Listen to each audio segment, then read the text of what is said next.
शुरुआत करते हैं। 21वीं सदी का वो भारत जो आने वाले सालों में दुनिया की तीसरी सबसे बड़ी अर्थव्यवस्था बनने वाला है, जिसका डंका पूरे विश्व में बज रहा है, जिसने पहले ही प्रयास में मंगल मिशन में सफलता हासिल कर ली। और उसी भारत के एक गांव से खबर आती है कि सड़क न होने के चलते एक बच्ची अस्पताल नहीं पहुंच सकी और उसने घर पर ही दम तोड़ दिया।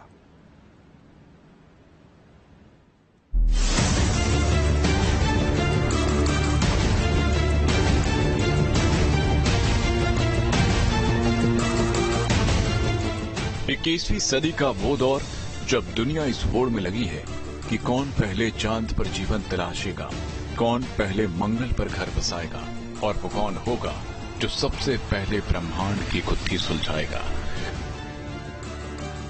इस होड़ में कई देश लगे हैं और उनमें से एक है हमारा भारत महान। चर्चाएं ब्रह्मांड की होती हैं, लेकिन जमीन पर क्या हाल है वो कोई नहीं देख रहा है। जिस देश ने पहली सफलता में मंगल पर अपना झंडा गाड़ दिया, उसी देश के एक राज्य के, एक जिले के, एक गांव में एक बच्ची की मौत इस वजह से हो जाती है क्योंकि गांव से निकलकर अस्पताल तक जाने के लिए वहां कोई पक्की सड़क नहीं थी। तो आज अगर हमारे यहाँ रोड होता या निकलने की कोई व्यवस्था होती, ये बच्ची आज यहाँ पर ऑन स्पॉट खत्म न हो पाती। कहा तो ये जो देश आने वाले कुछ सालों में दुनिया की तीसरी सबसे बड़ी अर्थव्यवस्था बनने वाला है। इस गांव में लोग बीमार होते हैं तो चार पहिया वाहन की जगह चारपाई के सहारे गांव से बाहर निकलते हैं। बीते दिन भी कुछ ऐसा ही हुआ। गांव में रहने वाले सुनील की बेटी की तबीयत सुबह 5 बजे खराब हुई। लोगों ने बच्ची को अस्पताल ले जाने का सोचा, लेकिन गांव से बाहर निकलने का रास्ता तलाशते तलाशते 8 बज गए। धीरे धीरे 1 घंटा और बीता, 9 बज गए और फिर किसी तरह जब परिजन बच्ची को लेकर अस्पताल पहुंचे तो डॉक्टर ने उसे मृत घोषित कर दिया। ये सुबह 5 बजे बीमार हुई है जी, उसके स्पॉट खत्म न हो पाती। सुना आपने, सुनील कुमार कह रहे हैं कि निकलने की व्यवस्था होती तो खत्म न होती। यही तो आस है जो पिछले 77 साल से इस गांव में कुव्यवस्था के चलते होती हर मौत के बाद लोगों में जिंदा होती है। और लोग कहते हैं निकलने की व्यवस्था होती तो खत्म न होती।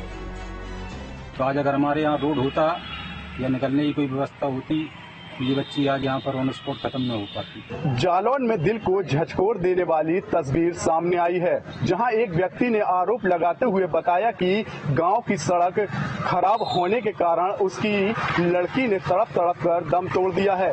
आपको बता दें कि गांव के कच्चा रास्ता होने के कारण किशोरी के परिजनों ने किशोरी को समय पर अस्पताल लेकर नहीं पहुंच सके थे, क्योंकि बारिश की वजह से गांव के कच्चे रास्ते से लोगों का निकलना दूभर हो गया है। किशोरी के बीमार होने पर परिजनों ने मजबूरी में ट्रैक्टर ट्राली से किशोरी को अस्पताल लेकर पहुंचे, लेकिन पहुंचने में देर होने के कारण अस्पताल में किशोरी को मृत घोषित कर दिया। इस रास्ते से ज्यादा सपाट तो यहाँ के खेत हैं। गांव में कोई पक्का मकान नजर नहीं आता। पक्के के नाम पर सिर्फ इन नन्हे मुन्ने बच्चों के इरादे हैं जो इनकी मुट्ठी में कैद हैं। कहाँ जा रहे हैं? कहाँ जा रहे हैं? स्कूल जा रहे हैं। स्कूल जाने के लिए इन बच्चों को डेली एक जंग लड़नी पड़ती है। जूता हाथ में लेना पड़ता है, पैंट घुटनों के ऊपर करनी पड़ती है और कलेजा मजबूत करके आगे बढ़ना होता है। अब इस नन्हे शिवम को सुनिए। इसकी बातें सुनकर आपको अपने परिजनों की बताई गई वो कहानियां याद आ जाएंगी जो वो कहते हैं कि वो अपने दौर में स्कूल जाने के लिए किस रास्ते से गुजरते हैं। क्या नाम बेटा आपका? शिवम। शिवम, कहाँ के रहने वाले बेटा? मैया कमलपुर। तो आप कहाँ जा रहे हैं? स्कूल जा रहे हैं। कहाँ पढ़ने जाते हैं? बाबा पढ़ने जाते हैं। तो ये रास्ता तो पूरा खराब है, कैसे जाते हैं आप? इसी को पैंट ऊपर करके इसी में घुस के जाते हैं। घुस के जाना पड़ता है। कक्षा 4 में पढ़ने वाला आर्यन बता रहा है कि स्कूल जाने के लिए पानी में घुसकर निकल जाते हैं और स्कूल पहुंच जाते हैं। क्या नाम बेटा आपका? आर्यन। किस गांव के रहने वाले हैं आप? मैया कमलपुर। अच्छा, पढ़ने जाते हैं? कहाँ पढ़ने जाते हैं? बाबई। तो ये जो रास्ता आपके पीछे दिख रहा है, पानी भरा हुआ दिख रहा है, जो शिवम और आर्यन जैसे मासूमों के हौसले को ना हिला सका। कोई जिम्मेदार ये सुन रहा हो, उसका दिल हो और उस दिल में दर्द भी होता हो, तो जरा सुनील कुमार, शिवम और आर्यन के इस दर्द को भी महसूस करें, जिसे वो वर्षों से झेल रहे हैं और हंसते हुए सब टाल दे रहे हैं, जैसे इन्होंने मान लिया हो कि यही इनकी नियति है। इस गांव में सड़क और विकास ने भले ना झांका हो, लेकिन खुशी दस्तक देती है, वो भी सिर्फ चुनाव के समय, जब नेता वोट मांगने आते हैं और किसी गांव वाले से हाथ जोड़कर तो किसी के कंधे पर हाथ रखकर ये झूठा भरोसा दे जाते हैं कि चंद दिनों बाद यहां से एक चमचमाती सड़क गुजरेगी, लेकिन चुनाव जीतने के बाद इस गांव की ओर कोई मुड़कर नहीं देखता।